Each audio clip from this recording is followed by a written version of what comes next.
సరైన ప్రాపర్టీని ఎంచుకోవడంలో తికమక పడుతున్నారా? ఇక ఆ కన్ఫ్యూజన్ వద్దు.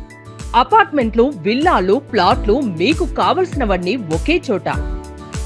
Suman TV biggest property expo October 18th, 19th HSCC నావెటల్, Hyderabad. ఇప్పుడే ఫ్రీ ఎంట్రీ కోసం కాల్ చేయండి. నమస్కారం, వెల్కమ్ టు సుమన్ టీవీ. నేను గీతాంజలి. శ్రీమాత్రే నమః.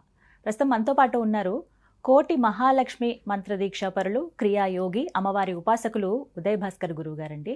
వీరి గురించి ప్రత్యేకంగా పరిచయం అవసరం లేదు. అమ్మవారి సాధన ఎలా చేయాలి అంటే, పూజలు మనం చేయటం సర్వసాధారణమే. ఈ విధంగా అమ్మవారికి నైవేద్యాలు కానీ, దీపారాధన కానీ, ద్రవ్యాలు ఇవన్నీ మనం మాట్లాడుకుంటాం. వీటన్నిటికన్నా కూడా సాధనా మార్గంలో కూడా అమ్మవారి అనుగ్రహం పొందొచ్చు అని గురువుగారు ఎప్పుడూ చెప్తూ ఉంటారు. మరి వస్తున్నటువంటి ఈ 5 రోజుల పండుగ, దీపావళి ఒక్కరోజే అనుకుంటాం, కానీ ధనత్రయోదశి నుంచి ప్రారంభిస్తే యమద్వితీయ వరకు కూడా ఇది ఒక 5 రోజుల పండుగగా మనం చూస్తాం. ఈ 5 రోజుల్లో ఆ మహాలక్ష్మి అమ్మవారిని ఏ విధంగా మనం సాధన చేసుకోవచ్చు, అమ్మవారి అనుగ్రహం ఎలా పొందొచ్చో గురువు గారి మాటల్లో వెళ్ళి తెలుసుకుందాం. గురుగారు నమస్కారం అండి. ఎలా ఉన్నారు? చాలా బాగున్నాను. మీ ఆశీర్వాదం, అమ్మవారి అనుగ్రహం, సౌందర్యలహరి ద్వారా మన పరిచయం. అవునండి, చాలా చక్కటి పరిచయం. అది ఎప్పటికీ మీరు చెప్పినట్టుగానే సాధన కూడా చేస్తూ ఉన్నాను. అమ్మవారి అనుగ్రహం ఖచ్చితంగా ఉంటుంది. మహాలక్ష్మి అంత సాత్వికమైన పద్ధతే అమ్మవారిది కాబట్టి. అయితే ఇప్పుడు ఇంకా శుభ సందర్భం, ఈ 5 రోజుల పండుగ దీపావళి. అయితే ఇందులో భాగంగా ధనత్రయోదశి నుంచి ప్రారంభిస్తే గనక ఈ 5 రోజుల పాటు ప్రత్యేకించి మహాలక్ష్మి అమ్మవారి సాధన ఎలా చేయాలో తెలియచేస్తారా? తప్పకుండా. ఓం శ్రీ గురుభ్యో నమః. శ్రీ మహాగణాధిపతయే నమః. గురుర్బ్రహ్మ గురుర్విష్ణు గురుర్దేవో మహేశ్వరః. గురుస్సాక్షాత్ పరం బ్రహ్మ తస్మై శ్రీ గురవే నమః. అఖండమండలాకారం వ్యాప్తమేన చరాచరం యత్పదం దర్శితమేన తస్మై శ్రీ గురవే నమః.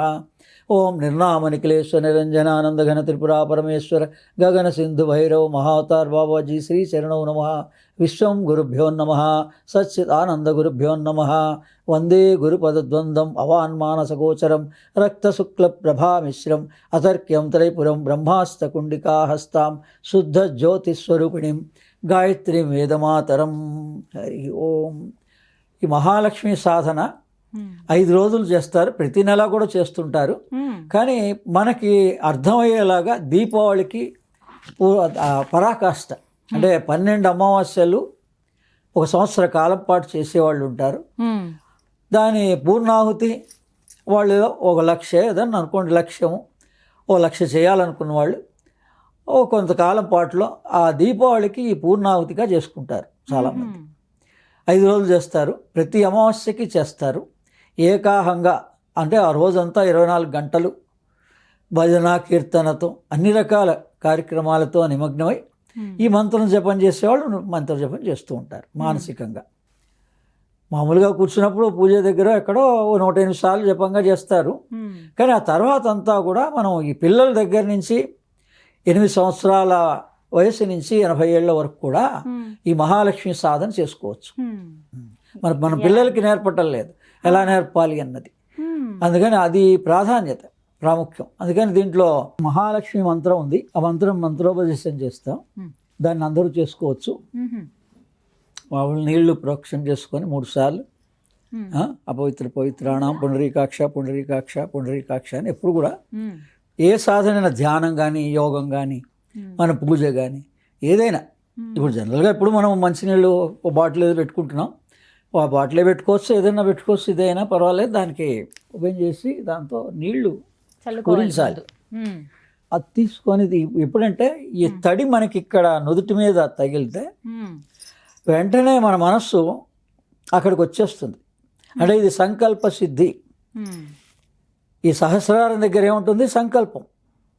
మనస్సు యొక్క నిజస్థానం మీరు పెట్టుకున్న బొట్టు, మనం పెట్టుకున్న బొట్టు సూచిస్తోంది నిజస్థానం అది. కానీ అలా ఉండటంలే కదా, మనసు నిలకడగా ఉండటం లేదు, కిందికి వెళ్ళిపోతూ ఉంటుంది. అందుకని మనం ఒక ప్రార్థన చేసిన, శ్లోకం చదివినా సంకల్పం అని అంటారు. అందుకనే అది మామూలుగానూ చేసుకోవచ్చు, పూర్తిగానూ చేసుకోవచ్చు. సంకల్పం పుస్తకం చూసి చదువుకొని కొత్తగా చదివేవాళ్ళు అయితే చేసుకోవచ్చు. లేకపోయినా మామూలుగా సంకల్పం మనం ఏమనుకుంటున్నామో, దేని గురించి ఇది చేద్దాం అనుకుంటున్నామో, ఈ మహాలక్ష్మి మంత్ర సాధన, దాన్ని నుదుటి దగ్గర సంకల్పం చేసుకొని ప్రోక్షణ చేసుకొని పవిత్రాణం పుండరీకాక్ష పుండరీకాక్ష పుండరీకాక్షాయ నమః అంటే 3 సార్లు పుండరీకుణ్ణి తలిస్తే మన స్థూల దేహము, సూక్ష్మదేహము, కారణదేహము శుద్ధి అవుతాయి. అందుకని మన ఆధ్యాత్మికత అంతా కూడా మనం మానవుడిగా పుట్టింది దేనికి అంటే ఈ స్థూలదేహం గురించి దీన్ని ఎంత సవ్యంగా ఉంచుకుంటే బాగుంటుందని అందరికీ తెలుసు. కానీ దీని మూల కారణం సూక్ష్మంలో ఉంది, మనస్సులో ఉంది. అంటే ఇంద్రియాలతో కూడిన యంత్రం ఇది. అందుకని ఈ దశ ఇంద్రియాలు, జ్ఞానేంద్రియాలు 5, కర్మేంద్రియాలు 5, వీటిని నడిపించేటువంటిది మనస్సు. అందుకని దీన్నే ఏకాదశి అన్నారు. ఏకాదశి వ్రతం అంటే కూడా అంతే. దాని అంతరార్థం తెలుసుకోకుండా జీవితాంతం మనం ఏకాదశికి ఇలా చేసాం అలా చేసాం అనుకుంటున్నా, కానీ మీరు ఎలా అన్నా చేయండి, శరీరం సహకరించినట్టు చేస్తారు ఎవరైనా. ఒకప్పుడు కటిక ఉపవాసం ఉంటారు కానీ తర్వాత ఉండక్కర్లేదు. అదే ఈ మంత్రం ఓం చెప్పండి. ఓం ఓం శ్రీం హ్రీం శ్రీం శ్రీం హ్రీం శ్రీం కమలే కమలాలయే కమలే కమలాలయే ప్రసీద ప్రసీద ప్రసీద ప్రసీద శ్రీం హ్రీం శ్రీం శ్రీం హ్రీం శ్రీం ఓం మహాలక్ష్మై నమః. ఓం మహాలక్ష్మ్యై నమః. ఓం ఓం శ్రీం హ్రీం శ్రీం శ్రీం హ్రీం శ్రీం కమలే కమలాలయే కమలే కమలాలయే ప్రసీద ప్రసీద ప్రసీద ప్రసీద శ్రీం హ్రీం శ్రీం శ్రీం హ్రీం శ్రీం ఓం మహాలక్ష్మై నమః. ఓం మహాలక్ష్మ్యై నమః. దీనికి ముద్ర కుబేర ముద్ర అంటారు. అంటే అమ్మవారి చేతిలో కమల పువ్వులు ఉంటాయి, కలువ పువ్వులు ఉంటాయి. ఆ కలువ పువ్వులు దూరం నుంచి మనం చూస్తే, ఇప్పుడు మీరు ఒక స్త్రీ శాస్త్రోక్తంగా మీరు ఎలా కూర్చున్నారో అలా ఆ వస్త్రధారణలో ఈ చేతికి గనక ఇది కుబేర ముద్ర. చివరి 2 వేళ్ళు ముడిచి మొదటి 3 వేళ్ళు కలపడమే. అలానే మీరు పట్టుకునేది కరెక్ట్గానే ఉంది. అలా దూరం నుంచి చూస్తే ఒక కమల పువ్వు చేతుల్లో ఉన్నట్టుగా కనిపిస్తుంది అనమాట. అందుకని ఈ కుబేర ముద్ర ద్వారా చిన్నపిల్లలు కానీ ఎవరైనా మనందరికీ కూడా ధ్యాన మార్గంలో నేర్పచ్చు. ఈ మంత్రం చదువుకున్నా చదువుకోకపోయినా కుబేర ముద్ర ద్వారా కొంచెం సేపు సాధన చేస్తే దాంట్లో జ్ఞాన ముద్ర ఒకటి, కుబేర ముద్ర ఒకటి. ఇలా ధ్యాన ముద్ర, కుబేర ముద్ర, ధ్యాన ముద్ర, చివరిలో ధ్యానం. ఏది చేసినా మనం జపం చేశాక కూడా ధ్యానం చేయొచ్చు. ఇప్పుడు పెద్దవాళ్ళు జపం చేశాక ధ్యానం చేసుకోవచ్చు. అందుకని పిల్లలకి ఈ 3 రకాలైన ముద్రల ద్వారా ఈ మహాలక్ష్మి సాధన. మహాలక్ష్మి అంటేనే కుబేర ముద్ర అనుకోండి. ఇప్పుడు మీరు చెప్పినటువంటి ఈ మంత్రం అలా ఈ మంత్రం ఎన్నిసార్లు పఠించాలండి? మామూలుగా 108 సార్లు పఠించాలి. దీని తర్వాత శ్రీ సూక్త పారాయణ చెయ్యాలి ఉంటుంది. శ్రీ సూక్తంతో పారాయణ ఒకసారి 14 శ్లోకాలు ఉంటాయి కదా, ఒకసారి పారాయణ చేయాలని ఒక నియమం.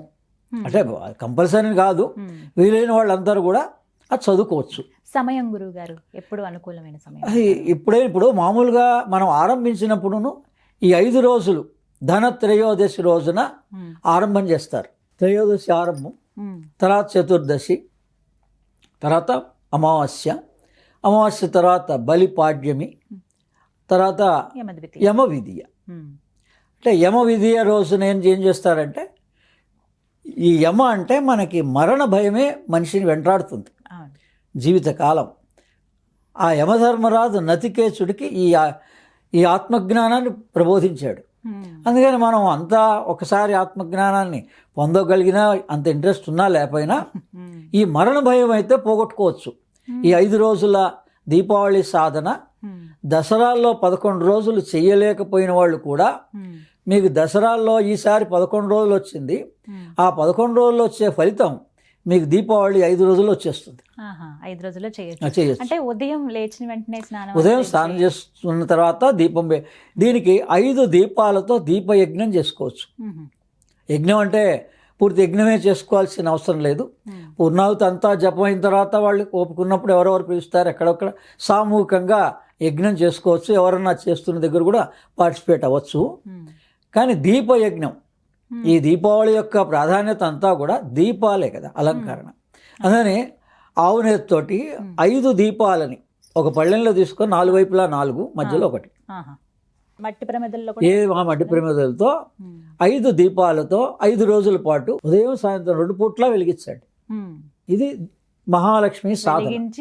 చాలా సులభంగా వెలిగించి 108 సార్లు. ఇప్పుడు మొదట పొద్దున్న ఒకసారి 108 సార్లు, పని అంతా అయిపోయాక మళ్ళీ ఒకసారి స్నానం చేసి వచ్చి అప్పుడు సాయంత్రం పూట ఈ 5 రోజులు కొద్దిగా పాటించండి. మామూలు అప్పుడు ఇంకా మీ ఇష్టం, మీరు మానసికంగా ఏ రూల్స్ ఉండవు.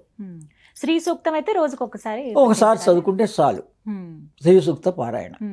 ఎటువంటి ఫలితాన్ని పొందవచ్చు అంటే ఏం చెప్తారు? దీనికి లక్ష్మి అంటే వనరులు, ఇది రాజకీయ నాయకులు మామూలుగా ఈ మహాలక్ష్మి సాధన వ్యాపారస్తులు చేస్తుంటారు ఎలాగూ. అలాగే రాజకీయ నాయకులు కూడా చేస్తే చాలా మంచిది. ఎందుకు అని అంటే మన దేశ సంపద, వనరులు అంటే సంపద. వాడు కొత్తగా ప్రధానమంత్రి వచ్చాడంటే అక్కడ సంపద ఉండాలి కదా, ప్రజలందరికీ అందించడానికి వనరులు అన్నీ ఉండాలి. అంటే సకాలంలో వర్షాలు కురవాలి, ఖనిజ సంపద, అన్ని రకాల సంపద ఉంటుంది. అందుకని ఇవి వనరులు అంటారు. లక్ష్మి అంటే సంపద, వనరులు. ఎప్పుడైతే రాజకీయ నాయకులకి మానసిక స్థితి బాగుంటుందో తద్వారా యావత్ దేశంలోని ప్రజలంతా, మిగిలిన వర్గాల వాళ్ళంతా, వ్యాపారస్తులు, సాహిత్యవేత్తలు, తర్వాత వైజ్ఞానికులు, ఇవన్నీ కూడా మన ఈ 5 చక్రాలు పంచభూతాల్లోనే ఈ విజ్ఞానం అంతా ఉంది. ఈ మూలాధారంలో ఉన్నటువంటి లక్షణాన్ని రాజకీయం అంటారు. ఈ స్వాధిష్టానంలో ఉండేటువంటి గుణాన్ని వ్యాపారస్తులు అంటారు. ఈ మణిపూర చక్రంలో ఉండేటువంటి గుణాన్ని వైజ్ఞానికులు అంటారు. కళాకారులు, ఇక్కడ అనాహత చక్రంలో కళాకారులు, విశుద్ధ చక్రంలో సాహితీవేత్తలు, కవులు కానీ, గాయకులు కానీ, ఇప్పుడు మీలాంటి యాంకర్స్ కానీ, మీరు అందరూ కూడా ఎక్కడ సాధన చేయాలి? విశుద్ధి చక్రంలో. దీనికి క్షేత్రాల్లో ప్రధాన క్షేత్రం ఏది? ఉజ్జయిని. ఉజ్జాయిని ప్రాణాయామం అంటారు. అందుకని ఈ కంఠస్థానానికి ఏది ప్రధాన క్షేత్రం ఉందో ఆ క్షేత్రం వెళ్ళొచ్చు. ఆ సాధన కూర్చొని ప్రాణాయామంగా చేసుకోవచ్చు, యోగ ధ్యానంగా చేసుకోవచ్చు. ఇదంతా కూడా యోగ విజ్ఞానమే. మనకి పండగల రూపేణ మహర్షులు ఆయా దేవతా స్వరూపాలని చూపించి ఇవంతా కూడా మొత్తం మళ్ళీ తిరిగి వచ్చి మళ్ళీ లలితా సహస్రనామంలోకే వెళ్తుంది. మహాత్రిపుర సుందరి, మహాకాళి, మహాలక్ష్మి, మహాసరస్వతి. ఇప్పుడు ఆమె ఈ దీపావళికి మహాలక్ష్మిగా అనుగ్రహిస్తోంది మనకి. ఒక్కోసారి ఒక్కొక్క రకంగా అనుగ్రహిస్తుంది. అయితే ఈ 5 రోజులు ఈ 5 రోజులు ఈ విధంగా చేసుకోవచ్చు. చివరి రోజున ఆ యమ విధియ మృత్యుంజయ మంత్రాన్ని చదవాలి. అంటే ఈ లక్ష్మీ మంత్రంతో పాటుగా మృత్యుంజయ మంత్రాన్ని కూడా ఓం త్రయంబకం యజామహే సుగంధిం పుష్టివర్ధనం ఉర్వారుకునివ బంధనాన్ మృత్యోర్మోక్షీయమామృతాత్. ఓం త్రయంబకం యజామహే సుగంధిం పుష్టివర్ధనం ఉర్వారుకునివ బంధనాత్ మృత్యోర్మోక్షీయమామృతాత్. ఓం త్రయంబకం యజామహే సుగంధిం పుష్టివర్ధనం ఉర్వారుకునివ బంధనాన్ మృత్యోర్మోక్షీయమామృతాత్. అనలా ఈ మధ్యలోనే మనకి త్రయోదశి వస్తుంది. అందుకని మాస శివరాత్రి కూడా వస్తుంది ఈ 5 రోజుల్లోనే కదా. అందుకని ఈశ్వరుణ్ణి ఆ రోజు ఆరాధిస్తారు. చివరి రోజు మృత్యుంజయ మంత్రం ద్వారా కూడా ఆచరిస్తారు. అందుకని ఆ ఈశ్వరుడి ద్వారా ఏంటంటే ఈశ్వరుడు యొక్క శరీరంలోనే పంచతత్వాలు ఉన్నాయి. ఆయన కట్టుకున్నటువంటి చర్మం జంతు చర్మం భూతత్వాన్ని సూచిస్తోంది. పైన ఉన్నటువంటి గంగ జలతత్వాన్ని సూచిస్తోంది. అదే 2వ రోజు మన ఈశ్వర ఆరాధన చేస్తారు. దేవాలయానికి వెళ్ళొచ్చు, మనం అక్కడైనా ఇంట్లోనే చేసుకోవచ్చు. ఏమి నియమంగా అలా ఏమి అవసరం లేదు. మనం మనసులో ఈశ్వరుడిగా భావిస్తే మన దేహంలోనే పై భాగం ఈశ్వరుడు, కింది భాగం అంతా కూడా శక్తి. ఏ దేవత అయినా అంతే. అసలుగా దేవతలు ఈ పురుష స్త్రీ అని కానే కాదు. అసలు దేవత పరమాత్మ. అంతే. యావత్ ప్రపంచం అంతా భగవంతుడిని ఏకమేవా ద్వితీయం బ్రహ్మ. కానీ మనకి అర్థం అవడం కోసం మన ఋషులు అలా జరిగినవే పురాణాలు ఉన్నాయి, ఇతిహాసాలు ఉన్నాయి. అది జరిగినవే. అది కథ అంటే కథగా కూడా కాదు, యథార్థము అంతే. అందుకని ఈ రకంగా మనం ఈ మహాలక్ష్మి సాధన చేసేటప్పుడు ఈశ్వరుని కూడా ఆరాధించవచ్చు, ఆరాధించాలి. ఆ రకంగా ఈ చర్మమేమో భూతత్వాన్ని, గంగ ఏమో జలతత్వాన్ని, త్రినేత్రమేమో అగ్నితత్వాన్ని, తర్వాత విభూతి ఏమో వాయుతత్వాన్ని, దాని తర్వాత శంఖం ఊదడం జరుగుతుందో అది ఆకాశతత్వానికి చిహ్నం. అందుకని 5 తత్వాలే మన దేహం కూడా. అంటే ఈ పంచభూతాత్మకమైన దేహం ఇక్కడ కమలాలే అన్నాం కదా మంత్రంలో. మన చక్రాలు అన్నీ కూడా బ్యాలెన్స్ అవుతాయి అని అర్థం. మన టెంపరేచరు 98.7 degrees Fahrenheit మెయింటైన్ ఎవరు చేస్తున్నారు లోపల కరెక్ట్గా? ఒక శక్తి. అవును, ఎనర్జీ. ఆ శక్తిని ఒక్కొక్క చోట ఉన్నప్పుడు పేర్లు పెట్టుకున్నాం మనం. అంటే ఆ ప్రాణాలే, పంచ ప్రాణాలే మనం అనుకుంటే పంచబ్రహ్మలు. అది స్త్రీ కానీ పురుషుడు కానీ. భగవంతుడు అసలుకైతే లేడని చెప్పే కదా, కానీ మనకు అర్థమయ్యి మరి చిన్నపిల్లాడి నుంచి అండర్స్టాండ్ అయ్యి ఒక గుడికి వెళ్ళి ఓ విధానంగా తెలుసుకొని ఒక భక్తి భావన పెరగడంతవరకు కూడా మనం భావించాల్సిందే. ఎందుకంటే మనం మళ్ళీ తల్లిదండ్రి ద్వారానే ఆవిర్భవించాం కాబట్టి. అందుకనే ఈ మంత్రంలో ఓం శ్రీం హ్రీం శ్రీం, అందుకని ఇది మళ్ళా చివరికి వచ్చేవాడికి శ్రీంలో కలిసిపోతుంది మంత్రం అంతా. అందుకని శ్రీం హ్రీం శ్రీం కమలే కమలాలయే ప్రసీద ప్రసీద అంటే బ్యాలెన్సింగ్. కమలే అంటే చక్రాలు, నా యొక్క చక్రాలన్నిటినీ బ్యాలెన్స్ చెయ్యి అని ప్రార్థించడం యోగంలో, ధ్యానంలో. అందుకని యోగం చేసేవాళ్ళు కూడా ఈ మంత్రాన్ని చేసుకోవచ్చండి మానసికంగా. ఏ పూజా పునస్కారం లేకపోయినా మానసికంగా ఒక గురు భావనగా వాళ్ళకి ఇష్టమైన గురువు ద్వారా భావిస్తూ ఈ మంత్రాన్ని జపం చేసుకొని ప్రాణాయామము, ధ్యానము, ఎక్సర్సైజు వాళ్ళ పద్ధతి వాళ్ళకు ఉంటుంది. వాళ్ళు మనకి ఈ పూజ కన్నా ఎక్కువసేపే వినియోగిస్తారు రోజు. ఈవెన్ వెస్ట్రన్ కంట్రీస్లో Saturday Sunday complete day time అంతా కూడా నంబర్ ఆఫ్ అవర్స్ స్పెండ్ చేస్తారు యోగంలో. పతంజలి యోగమే యావత్ ప్రపంచం అంతా ఆచరిస్తోంది, అష్టాంగ యోగం. అందులో మనం ఇక్కడ ఈ మంత్రం ద్వారా కమలే కమలాలయ్యి అంటే మన చక్రాలన్నీ బ్యాలెన్స్ అవుతాయి, బ్యాలెన్స్ అవ్వాలి అని ప్రార్థిస్తాం. ఇది మన దీపావళికి ఈ 5 రోజులు ఇలా చేసుకుంటే విశేష ఫలితాలు ఉంటాయి. మన దసరాల్లో ఏది అమ్మవారిని కోరి విజయదశమిగా ఆశిస్తున్నామో అటువంటి విజయం మనకి ఈ దీపావళి సందర్భంగా కూడా మనకు అవకాశం ఉంది. ఈ 5 రోజులు హోమం ఎవరైనా చేయాలనుకుంటే గనక చివరి రోజు చేసుకోవచ్చు అండి. చివరి చేసుకోవచ్చు. మామూలుగా దీపయజ్ఞంగా ఇప్పుడు ఎందుకంటే మంత్రం పూర్తిగా కావాల్సినంత జపం జరగదు కదా 5 రోజుల్లో. రెగ్యులర్ వాళ్ళు అలవాటు ఉన్న వాళ్ళు అయితే వారానికి ఒకసారి లేకపోతే 15 రోజులకు ఒకసారి, నెలకు ఒకసారి హోమం చేసుకునే వాళ్ళు ఉంటారు. అటువంటి వాళ్ళు రోజు చేసుకోవచ్చు. 5 రోజులు కూడా రోజు చేయొచ్చు, లేదా చివరి రోజు చేసుకోవచ్చు. ఇప్పుడు ఆ చివరి రోజు పూర్తయిపోయాక చేసుకోండి. అందుకని ఇక్కడ నాకు తెలిసినందుకు 2 చోట్ల మేము నిర్వహిస్తూ ఉంటాం. ఒకటి వైష్ణవి మెడికల్స్ బేగంపేటలో ఉంది. అంటే మెథడిస్ట్ కాలనీ లొకేషన్ కోసం యూట్యూబ్లో కొడితే వస్తుంది, ఎవరిని అడగక్కర్లేదు. వైష్ణవి మెడికల్స్ మెథడిస్ట్ కాలనీ, అక్కడ మా మన్నవ రాజరాజేశ్వరి అమ్మవారి సుబ్రహ్మణ్య స్వామి దేవాలయం ఉంది. అమ్మవారి ఆశ్రమం అదే, సుబ్రహ్మణ్య స్వామి దేవాలయం అదే. ఈ శివం ఉంది కదా, చిన్మయానంద శివం ఉంది బేగంపేటలో, దాని నుంచి వాకబుల్ డిస్టెన్స్. అక్కడ దాకా వెళ్ళి ఎవరిని అడిగినా సుబ్రహ్మణ్య స్వామి ఆలయం, మన్నవ రాజరాజేశ్వరి మఠం అన్నా దేవాలయం అన్నా వాళ్ళు చెప్తారు. అక్కడ వాళ్ళు నిర్వహిస్తూ ఉంటారు. యజ్ఞము ఏర్పాట్లు అన్నీ ఉన్నాయి. సామూహికంగా మనం జపం చేసుకున్నాక వెళ్ళి అడగాలండి. 1,00,000 జపం చేశాక దశాంశం హోమం చేస్తాం. వాళ్ళు నెలలా చేస్తూ ఉంటారు. సుబ్రహ్మణ్య సరస్టిక్ కూడా చేస్తూ ఉంటారు ఏ సందర్భమైనా. రెండోది మనకి గడ్డన్నారంలో, అక్కడ మళ్ళీ యూట్యూబ్లో మీరు మామూలు నెట్లో సెర్చ్ చేసినప్పుడు కరణ్ బాగ్ మల్లికార్జున స్వామి దేవాలయం, కరణ్ బాగ్, అక్కడ ఆస్మాన్ గార్డ్ కరెంట్ ఆఫీస్ అదే లొకేషన్. అదే మామూలుగా మనం అడిగితే గడ్డన్నారం చౌరస్తా నుంచి వాకబుల్ డిస్టెన్స్లో అక్కడికి వెళ్ళి మల్లన్న దేవాలయం అని అడిగితే 400 సంవత్సరాల చరిత్ర కలిగిన దేవాలయం. అక్కడ మా వాళ్ళు ప్రతిసారి రోజు చేస్తారు, రోజు హోమం చేస్తారు 8 గంటలకి సింపుల్గా. ప్రతి అమావాస్యకి 3 రోజులు, 1 రోజు అలా చేస్తూ ఉంటారు.